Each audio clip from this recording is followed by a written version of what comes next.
finfinnee gadi laalu daanga mootarreesse godonga buchi keessa dachii koo maalaan balleesse nattiini yoo waa dhageesse dachii koo maalaan balleesse nattiini yoo waa dhageesse.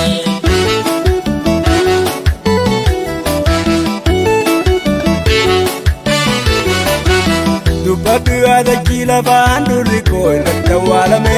eebaleeka maalaan rafee bula alagaan saamame